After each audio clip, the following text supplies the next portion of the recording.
Welcome to this presentation, Insulin Pump Self-Management in Emergency and Acute Care. I'm Melanie Beatty, Regional Knowledge Coordinator for Chronic Disease and Primary Healthcare. This presentation will take approximately 15 minutes to complete. You may pause and rewind the presentation as necessary. Let's get started. In order to gain the most from this presentation, you need to have completed the Diabetes Basics and Insulin Pump Basics iLearns. We will not be reviewing basic diabetes etiology or pump basics during this session. The objectives of this presentation are to review why self-management of insulin pumps is important, to review the clinical practice standard for insulin pump self-management, how to determine if self-management is appropriate for a particular patient, review all of the necessary forms and pre-printed orders in order to have a patient self-manage their insulin pump while in hospital. We also review the documentation and the roles and responsibilities of those involved. We'll discuss who can self-manage and who cannot self-manage and what the next steps will be for those particular patients. And finally, we'll discuss special considerations. Now, why do we want our patients to self-manage when in hospital? Firstly, our patients tend to have better blood sugar outcomes if they continue on their insulin pump. Secondly, staying on the insulin pump produces the difficulty in switching a patient from the insulin pump to multiple daily injections. Thirdly, the patient is the true expert in their diabetes management. Let's start reviewing the clinical practice standard. First, let's discuss the purpose. The purpose of this initiative is to assess all patients with insulin pumps for their ability to self-manage. We'll assess patients upon their presentation to the emergency room or admission to hospital, if they transition to a different patient care area due to a change in their status.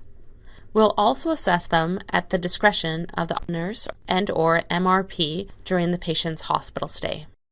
The assessment of ability to self-manage includes both inclusion criteria and contraindications. If a patient does not have all of the inclusion criteria or has any of the contraindications, they will be switched to another insulin delivery system as per the MRP order. For example, they may be switched to the pre-printed orders for sub-Q insulin eating or NPO, or perhaps they'll be switched to IV insulin. The assessment will include the completion of the following forms: the pre-printed order for insulin pump self-management in emergency and acute care, the patient Caregiver Questionnaire, and the patient Caregiver Agreement. Let's review each of these forms. In the previous slide, we mentioned patient Caregiver Questionnaire and Agreement. We should define what constitutes a caregiver before we move on. Caregivers are individuals identified by the patient as a person whom they wish to delegate their insulin pump self-management to. If a patient cannot ID a caregiver for themselves, then the caregiver must be a legal representative of that patient, for example, the parent of a pediatric patient. It's important to note that the caregiver must be available at all times during the hospital stay. The MRP, with the assistance of the nurse, will review and ensure the patient has all of the following inclusion criteria before the patient can self-manage. First, the patient must be alert, oriented to person, place, and time. The patient or caregiver must be knowledgeable and competent to manage the insulin pump. This will be determined by the Insulin Pump Self-Management Questionnaire. The patient or caregiver must also have adequate insulin pump supplies. This will include infusion sets, reservoirs, and batteries. Finally, the patient or caregiver must acknowledge that they wish to self-manage and agree to their role in care by signing the Insulin Pump Self-Management Agreement form. Now let's move on to review the contraindications. If the patient meets all of the inclusion criteria that we just discussed, the MRP and the nurse will review for contraindications. The contraindications include altered or changes to state of consciousness or cognitive status, risk of suicide or other psychiatric illness that might interfere with the patient's ability to self-manage their diabetes, critical illness such as sepsis or trauma, persistent unexplained hyperglycemia. Now this is 2 or more unexplained blood glucose readings that are greater than 16 millimoles per liter, and this is despite correction boluses, and it may be with or without ketones present. Next, there's persistent unexplained hypoglycemia. Now this is 2 or more blood glucose readings that are less than 4 millimoles per liter, and this is despite medical consultation and treatment review. Next, we have DKA, or diabetic ketoacidosis, or hyperglycemic hyperosmolar syndrome, known as HHS. We also have the inability of the patient to achieve blood glucose targets. Of course, if the patient or caregiver is unwilling or refuses to participate in self-care, or they refuse to sign the agreement, this is a contraindication. Finally, if the patient or caregiver has questionable insulin pump knowledge or competency, and competency and knowledge is demonstrated through the Patient Caregiver Questionnaire. If the MRP needs further support in determining whether or not the patient is eligible for self-management of the insulin pump, they can consult with a diabetes educator or a physician or nurse practitioner with diabetes expertise. Now, if there are no specialists available for the MRP to consult, they can order the discontinuation of the pump and write new orders for transfer to sub-Q or IV insulin. We're going to move on now to review the pre-printed order and the forms. Just as a reminder, the pre-printed order is, of course, the insulin pump self-management pre-printed order for acute care and emergency. The forms include the Patient Caregiver Insulin Pump Self-Management Questionnaire, the Patient Caregiver Insulin Pump Self-Management Agreement, and the Insulin Pump Self-Management Log. Let's review those now, starting with the pre-printed order. So here we have the pre-printed order for insulin pump management in acute care and emergency. The first thing we need to note is that the MRP needs to complete a new PPO for each assessment. Now remember, we of course assess upon presentation to emergency or admission to the hospital, but also upon any transition to a new patient care unit due to a change in the patient's status during their hospital stay, or whenever there is a suspected or confirmed change in the patient's status that might suggest a contraindication. So this will be as per nursing and or MRP discretion. Next, there's consult. If available, the MRP may wish to consult with a diabetes educator, dietitian, or other healthcare professional. Thirdly, we have assess capacity and agreement to self-manage the insulin pump. This includes assessment of the patient, ensuring they are alert, oriented, and with no altered state of consciousness or cognitive status. Now, this includes the patient not being on any medication related to impairment. Next, the MRP needs to ensure that the Patient Caregiver Questionnaire and agreement have been completed and signed by the patient or caregiver. Next, they assess for the contraindications. The contraindications that we discussed in the previous slides are listed below on the PPO. Based on this assessment, the MRP will decide to choose option 1 or option 2. Option 1 being the discontinuation of the insulin pump. If the insulin pump is discontinued, the MRP needs to list the major reason for discontinuation of the pump. They also need to choose an alternate insulin administration method. If they choose option 2, this will allow the patient to continue to self-manage with their insulin pump while in hospital, or to restart their insulin pump if it was previously discontinued. If option 2 is chosen, the MRP will indicate what type of rapid-acting insulin the patient uses in their pump. The hospital pharmacy will provide rapid-acting insulin in the form of aspart in a vial as required for the patient. The patient is then responsible for all care, maintenance, and documentation of the insulin pump. This includes refilling the reservoir with rapid-acting insulin. Now, the patient may use the pump or a pre-filled insulin pen for the bolus dose. The pre-filled pen may be required for bolus doses if the patient is on a very large total daily dose that exceeds the insulin reservoir within the pump, or it may be used if the pump is temporarily failing. Of course, pharmacy will provide the patient with the Nova Rapid pre-filled insulin pen. Just to recap, pharmacy will supply the Nova Rapid insulin pen if the MRP has ordered it on the pre-printed order, and subsequently it will need to be requested by the nurse when it is required for the patient. On this slide, we have the second page of the PPO. It applies only for those patients that will continue to self-manage their insulin pumps while in hospital. Section 5 relates to blood glucose testing. Even if patients are self-monitoring the blood glucose and recording the results, nursing will test the blood sugars with the IH Accu-Check meter 4 times a day. This will be before all meals and at bedtime. If necessary, the nurse may be asked to test the blood sugars more frequently. The MRP will decide if the patient can self-monitor the blood sugars. The MRP will decide and record the acceptable range for the patient's blood glucose targets. Nursing will notify the MRP if the blood sugars are out of range 30% of the time or more. Section 6 relates to hypoglycemia. If an adult patient has a blood sugar less than 4 millimoles per liter, follow the adult hypoglycemia protocol. For pediatric patients, notify the physician or MRP and treat the patient as specified on the PPO by the MRP. Finally, there's laboratory. If the patient is to monitor their own blood sugars with their meter, a meter check must be ordered. The patient meter must be within 20% of the lab value in order for the patient to use their personal meter. The pre-printed order comes with additional information. On the reverse of page 1, there is a detailed process for switching patients from insulin pumps to multiple daily injections. On the reverse of page 2, we have guidelines for the oral treatment of hypoglycemia for pediatric patients. Make sure to familiarize yourself with these additional resources. I would like to highlight that if a patient is being switched from the pump to MDI and the pump is functioning properly and there's no concerns of hypoglycemia, continue the basal rate set in the pump for 2 hours after the first subcutaneous basal dose has been given. Then disconnect the insulin pump. Remember, it takes 2 to 3 hours for subcutaneous basal to start working. Now let's move on to the Patient Caregiver Questionnaire. Here we have the Patient Caregiver Questionnaire. This needs to be completed, signed, and provided to the MRP. They first need to record the make and model of their insulin pump. Then they need to provide the trainer's name, phone number, and contact. The patient needs to decide if they are confident managing their insulin pump and blood glucose while they're in hospital. If they decide they are not confident, they have the option of having a caregiver do this for them while in hospital.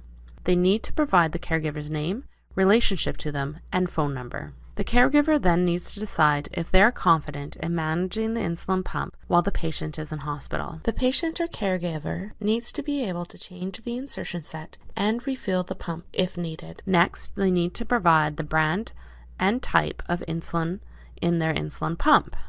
Then they need to record the typical total daily dose of insulin. This is the number of units that the pump delivers in a 24-hour period. They also need to provide a list of all the basal rates, list all the insulin sensitivity factors, and finally, all the insulin to carbohydrate ratios. Under the clinician guide, we have a couple of points.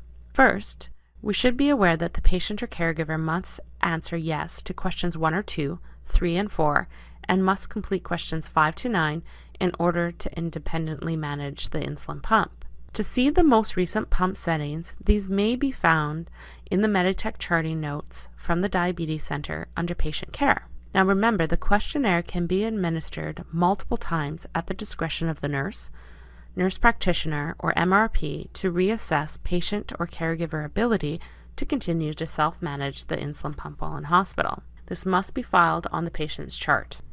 The questionnaire needs to be administered by the nurse, and the administering nurse needs to supply the date it was administered, their name, and signature.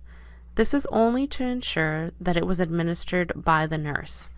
It does not mean the nurse is liable for any of the information provided by the patient or caregiver.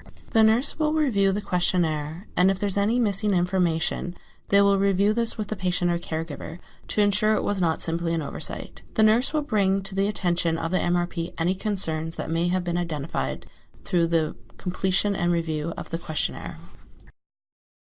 On this slide, we have the patient-caregiver agreement. By reviewing and signing this form, the patient or caregiver is agreeing to the following. They're agreeing to complete the diabetes insulin pump log as per instructions. They're agreeing to change the infusion set and fill a new syringe at least every 3 days and to report this. To supply their own supplies as needed, with the exception of rapid-acting insulin, which will be supplied by the hospital. They're agreeing to dispose of supplies in the proper manner. They're agreeing, if they're a caregiver, to remain with the patient at all times when managing the insulin pump on the patient's behalf. They agree to report any high or low blood sugar readings, pump setting changes, or removal or suspension of the pump. They agree to report any pump problems or concerns with pump self-management. They're also agreeing that they understand the pump may be discontinued or removed for the following reasons: a doctor's order, changes in their judgment, changes in their level of consciousness or awareness, or for exams, or for procedures requiring general anesthesia, or for any other reason deemed necessary by medical staff.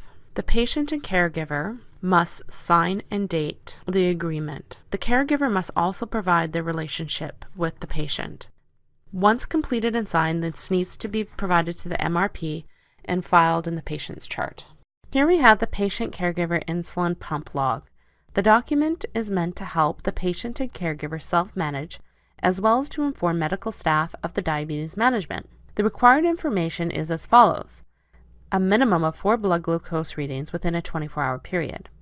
They must record all episodes of hypoglycemia, which is of course blood sugars less than 4 millimoles per liter, and record any blood sugar 15 millimoles per liter or greater. They must record all pump setting changes, and they must notify the hospital staff of any high blood sugars greater than 15 millimoles per liter or low blood sugars less than 4 millimoles per liter, and inform them of any infusion set or pump setting changes, as well as pump removal or suspension. They may also record all of their blood glucose readings, carbohydrate intake, mealtime boluses, correction boluses, basal rates, infusion set changes, pump suspension or removals, pump reconnects, and finally pump setting changes within the 24-hour period. The signature at the bottom of the form ensures that the pump log has been reviewed and compliance has been verified by the nurse. Once completed and the nurse has reviewed and signed, it is to be filed on the patient's chart. Once all the forms have been completed and it's been decided that the patient can continue to self-manage their insulin pump while in hospital, the nurse will reinforce the roles and expectations of the patient or caregiver and address their questions. They will review and reinforce hypoglycemia awareness. They will ensure the patient has their own supplies for self-managing the insulin pump. And if the patient wishes to self-monitor the blood glucose, they will obtain the order from the physician on the PPO. This will involve the blood glucose meter check from laboratory. The patient meter must be within 20% of the lab value to be used in the hospital. The accuracy percentage will be printed on the laboratory report. Assessment of the catheter insertion site is very important. The nurse will assess and document the integrity of the site upon the patient's admission to the hospital and regularly thereafter, as well as whenever there is a site change. The infusion site may need to be changed more often if there's an infection, blood backing into the insulin tubing, or if there's a no delivery alarm from the insulin pump. If insulin is required via insulin pen, for example if the patient frequently needs large bolus doses, or if the patient needs an insulin refill for their pump, the nurse can request both through pharmacy as per the pre-printed order. All insulin refills, pump setting changes, infusion set changes, tubing changes, and management issues are to be recorded in nursing notes. The MRP will be notified as necessary. If the patient meets any contraindications, or if the pump malfunctions during the patient's stay, the MRP is to be notified immediately in order to obtain orders for the discontinuation of the insulin pump. Once self-managing, the patient and caregiver have certain responsibilities. They must review and sign the Insulin Pump Self-Management Questionnaire and Agreement. They must consistently complete the insulin pump log. They have to provide their own insulin pump supplies with the exception of rapid-acting insulin. They must communicate any blood sugars that are out of range and any pump setting changes. They must change their infusion set and refill insulin reservoir every 3 days. They have to properly dispose of all sharps. They need to communicate any concerns or issues they have with self-management, and they need to complete the questionnaire whenever it is deemed necessary by medical staff. If at any point the patient or caregiver is unable to self-manage or manage the pump for the patient, a new order must be completed by the MRP. Please note there is a guide to help support transitioning from a pump to multiple daily injections on the reverse of the insulin pump self-management pre-printed order. If the patient is unable to self-manage, the nurse will obtain the pre-printed order to switch to a new insulin delivery system from the MRP. They will help the patient remove the pump. They will send the pump home or label and place the pump in the valuables. They will administer insulin as per the new MRP order. And of course, we will document the rationale for discontinuing the pump. Insulin pump removal is quite simple. First, we would wash our hands, and then we would take a blood sugar reading prior to starting the process. We would gently pull back on the tape near the catheter, and then gently pull the catheter away from the skin. If this is a pod system, you remove the entire insulin pod by simply pulling away from the skin. Once it's removed, you can cleanse the skin and place the pump in valuables. The insulin pump may need to be temporarily halted. This can be done by removing the entire infusion set or pod, or by simply using the quick disconnect, which leaves the catheter in place. Typically, the pump can safely be halted for up to 1 hour. It must be disconnected for MRIs, CTs, and radiological procedures. Do not bring the pump into the testing room. The pump may also be removed for other reasons, such as bathing or showering. If the catheter is still in place, special care should be taken in order to avoid dislodging it during the patient's transfer. If the pump is suspended for more than an hour, an order from the MRP for an alternate insulin management may be required. A bolus of rapid-acting insulin may be given 30 minutes prior to the pump being removed, or given in order to correct blood sugars once the pump is reconnected. If basal insulin is required during the disconnect, it should be given 2 hours prior to the pump being removed. Remember, basal insulin is the long-acting insulin. The MRP or nurse must notify the patient or caregiver of any insulin given during the pump disconnect. This is in order to prevent possible hypoglycemia. If the patient or caregiver is unsure of the new basal rate to use, only reconnect the pump after the alternative insulin is expected to be cleared from their body.